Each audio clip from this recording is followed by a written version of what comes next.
Hey guys, Jessica here. So I'm here today with my mom.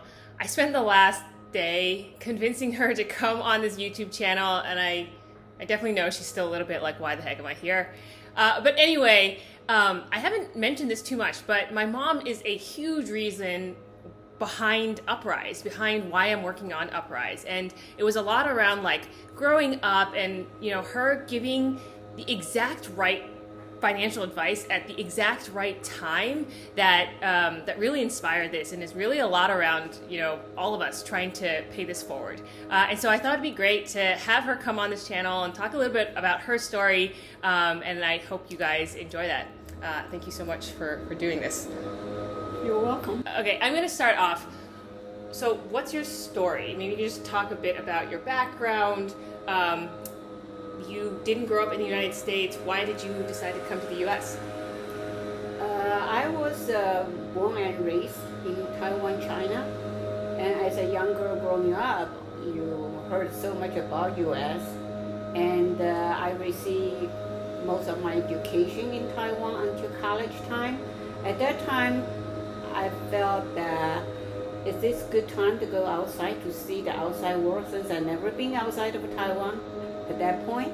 And especially I have an older brother and older sister already living in U.S., so I just decided to come here to continue my education here, especially everyone say U.S. has such a good education system.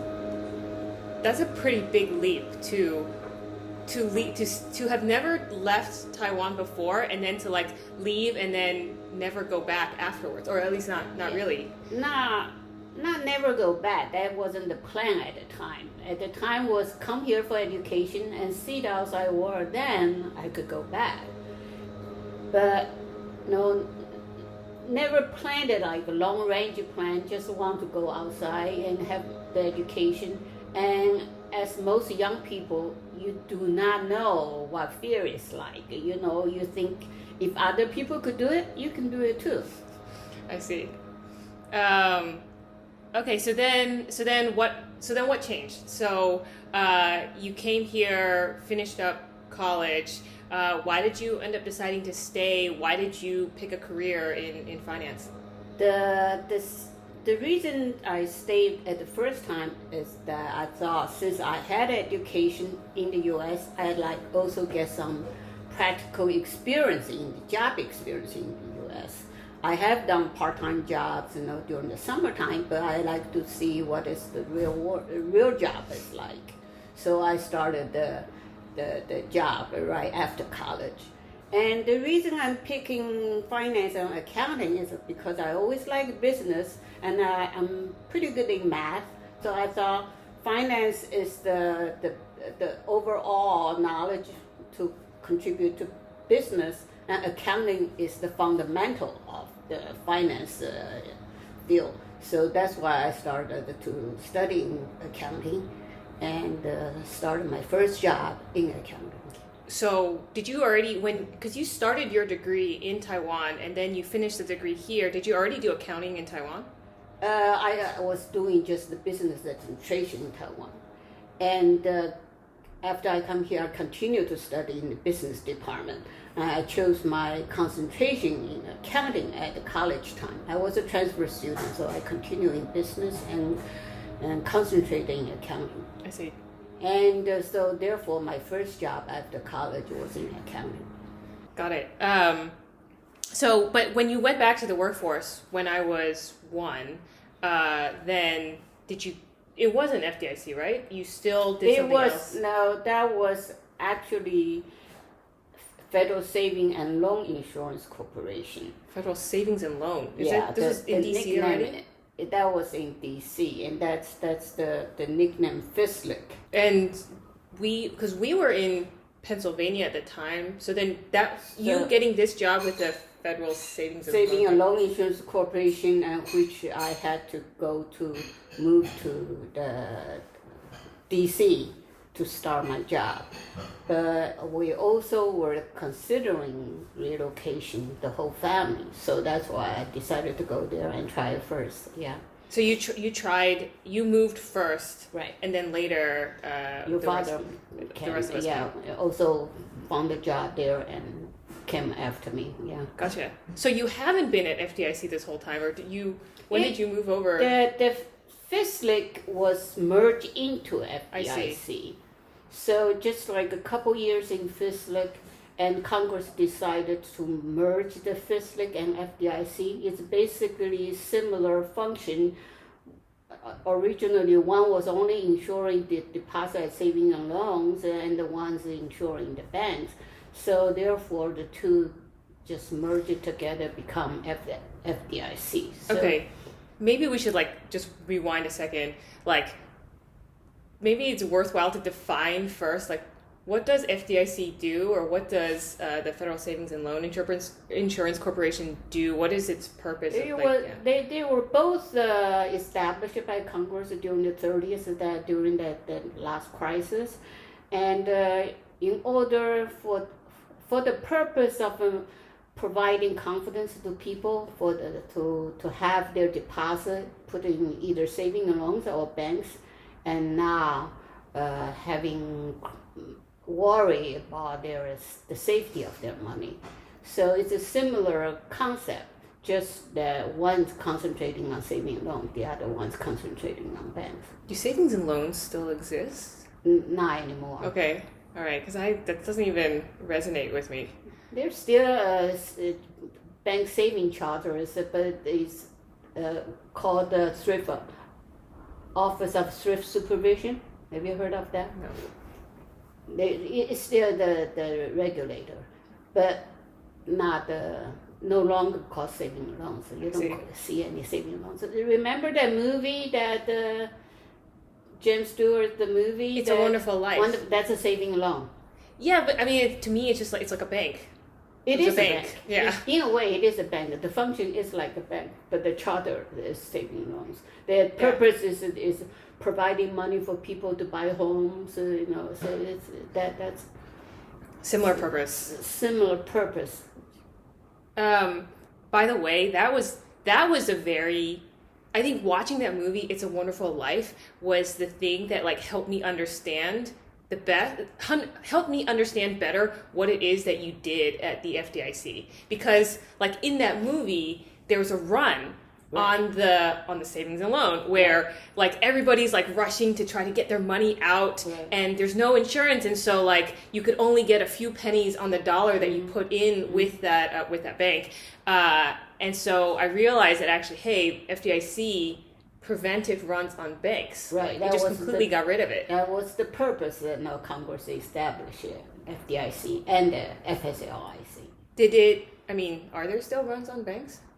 There's no wrong, but people's fear you can never 100% kill it. But through the education all these years, and also through the increase of the insurance limit, nowadays I do not see that big a fear in people's.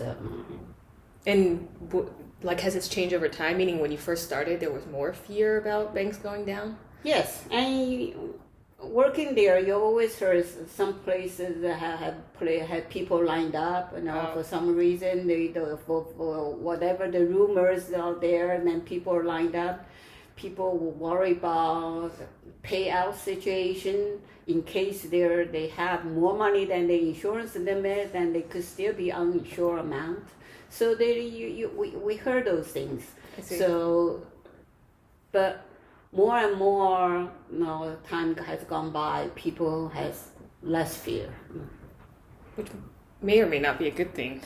Well, it is a good thing, because you do want people to have some confidence in banking system, and also that it's the fundamental of the financial world. That's true. But at the same time, I don't think people should trust to the point where they put more money than the limit, right? And then there's still that risk. That's why the FDIC always providing education, trying to teaching the public that there is a limit.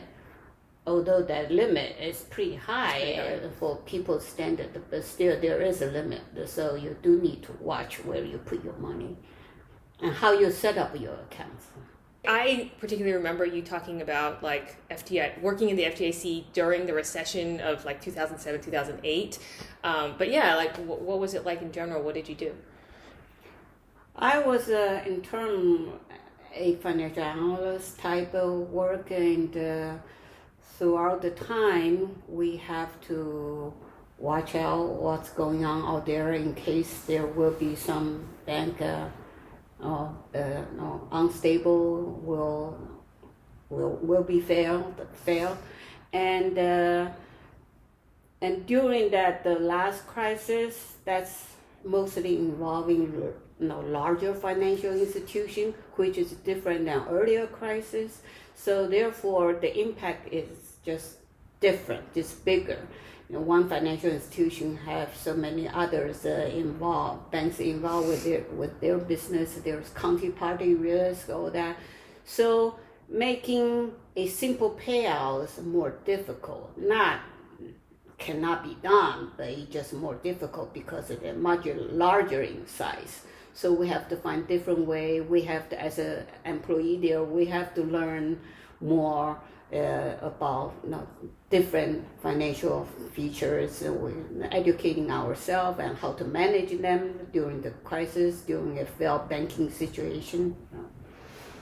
Was there any like, how did the FDIC? Because by the way, like one story I thought was really, or at least just like happened a decent amount when I was growing up, was like you would go on these business trips, but then you would not be able to tell us where you were going because it was like some super secret. You can't let any rumors out or whatever it is. And so growing up, it was like, okay, you go and close down. What it sounds like to me is like you go and close down a small bank, and then there would be some individual whatever account holders, and you would make the payouts.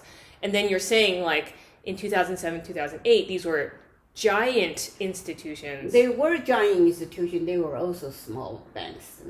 So for a secret situation like you mentioned, is in case there will be a failed bank. We always keep that as a top secret. You cannot let people know ahead of time in case of that run on the bank. People sometimes just rush to the bank for the fear, not that their money is at risk. They just thinking it's better to get their money out, which is not a good idea. So therefore, we always keep that as a top secret. If we have to go outside to close a bank, that's a top secret. And not only in the payout situation, even we find an acquiring bank, so we still have to transfer their deposit into an acquiring bank. And if it's an insure-only transfer, the acquiring bank do not want to acquire the uninsured portion, then we still have to do the insurance determination. And at that time, we also need to meet with the depositor, explaining to them what's the situation of their account. If there is an uninsured portion, we have to let them know how do we calculate that, and that amount, how much they could access to the deposit portion, how much is uninsured, and also telling them that it may not be a total loss because after we resolve the assets of the failed bank, or that there would be some portion can be returned and back to the uninsured deposit, but that's coming back in a certificate form in the future time. We cannot guarantee anything, But there's all those explanations that you have to make it to the depositor, and also facing their emotional response. Yeah. Did you do those meetings yourself? I have done some, and the most drastic one was an old man wants to commit suicide. Oh, no. And told me, yeah. Oh, no. Then you have to comfort him, and I wouldn't let him leave the building. I finished my meeting with him. I told him to sit outside, and checking on him, periodically, So there are things like that happen, but not that frequent. Yeah, that sounds hard. Because at that time, people sometimes put all their money in one bank, and it's their whole life savings. and then you have to hear their life story, So Like, and you that's don't, the sad part. it's all, that sounds hard because you don't meet with the people who are fully insured, right? Like, the people who were less than the limit, you don't meet with them because their money is fine. Right. You only meet with the people who are losing money, and that sounds really tough. That's pretty hard. Okay. But that's something we have to do, and based on what we said, could comfort them to a degree, and so, and also it's education, so they don't make that same mistake again. I see. Fingers crossed that person got more money back. So changing gears a little bit, as I mentioned, one of the reasons why I was interested in starting Uprise was really that what you taught me about personal finances. And like I remember growing up, like you taking me to open up that first bank account. I think it was like Chevy Chase maybe. Mm-hmm. And then which I think is not even there anymore. And then, but also like you telling me to put money in a Roth IRA and all these kinds of things. So how did you learn about personal finances? Because I imagine that's kind of different than what you did on a day-to-day basis at the FDIC. It's not the same. The personal finances, I feel, is, I always feel that's your own responsibility. So you have to learn how to manage yourself. Managing money is your own responsibility, not other people. You should not rely on other people, to pick up after what you have done wrong. I feel like I should be cleaning my room or something. Yeah. So, and another thing is not intentionally teaching you. Just I think children learn by watching what parents do and how we manage our money, how we making decisions in our life, making choices in our life. I want you to have a bank account just to a start, so that part of money is yours. You manage it. You learn how to manage or spend it or saving it for bigger things. That's some quick learning right there. How old was I? Very young. Like what? I don't remember 7 exactly. maybe or something. Yeah, like yeah. that. But okay, so you didn't. You're saying actually like you didn't have a methodology for teaching us about managing money. It was kind of just like. I don't think there's a fixed methodology. I just thinking it's a responsibility you have to learn. No specific method. It's just that I want you to learn that that's your responsibility. You need to watch it carefully. I think there's a difference though between like I think part of it is like being responsible with money and making sure that you don't spend more than you have and things like that, which I definitely I think observe from watching how you make spending decisions and these kinds of things. Right. But then there's an other side of personal finance, which is a lot of I guess what we're trying to do at Uprise is like how do you learn about the details behind a Roth IRA and like how do you learn about new types of investments. Like I don't, well, maybe break up this question a little bit. One is like, how do you learn about those things? Like the nitty gritty details behind financial products and stuff. Well, a lot by doing research, and what I learned is from my own experience. I know once the IRA started, providing us a long-term saving vehicle, which postpone your current taxes. I thought that was a good idea, so I definitely utilized that. Also, at that time, a lot of companies started providing 401k, and just by having that, you get some basic education that is a saving for future retirement. So you maximize that savings, and then slowly the new feature coming out, the Roth, and as a young person started working as you. And I thought that was a good time to take advantage of that.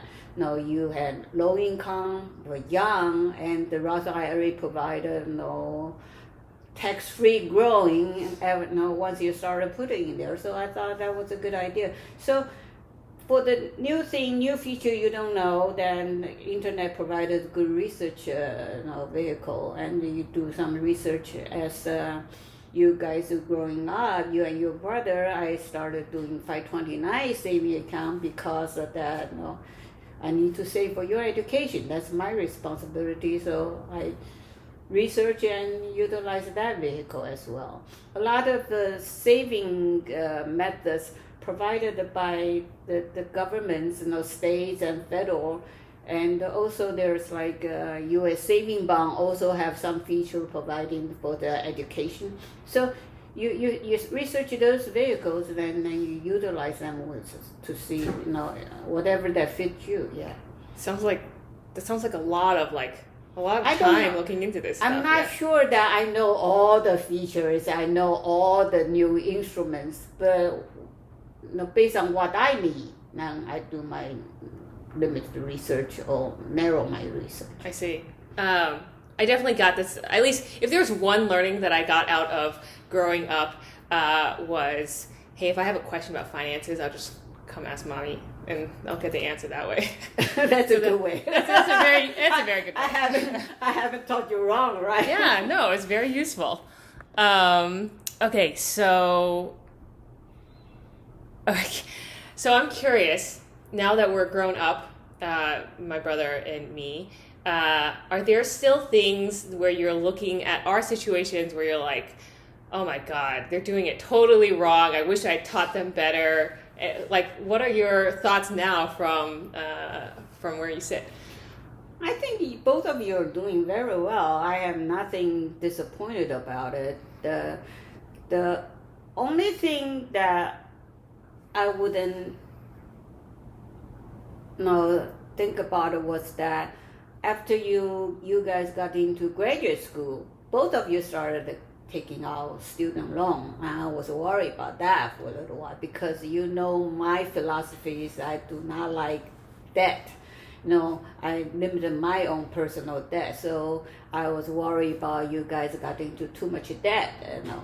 But no, you guys managed it well. I think I do not have any other worries. And you continue to do well. Now you probably know a lot more than I do, so I do not have any regret or anything. I'm sure you think we spend too much money. That's the lifestyle that you guys do have more of a free spending the lifestyle than I would have. But the thing is, that's how you grew up. I didn't grow up with money. Then I learned to limit my spending or not having this free will sort of a spending style. What do you think about what we're building at Uprise? So we're trying to put together personalized financial plans and then make that available to everybody for free. I thought that's a great idea. I really encourage you to go forward with it because, like you said, you were influenced by me because first of all, I am a business person. Secondly, I do have strong responsibility toward my own finances. And not everybody's grow up in that situation. And especially young person, doesn't matter rich or poor.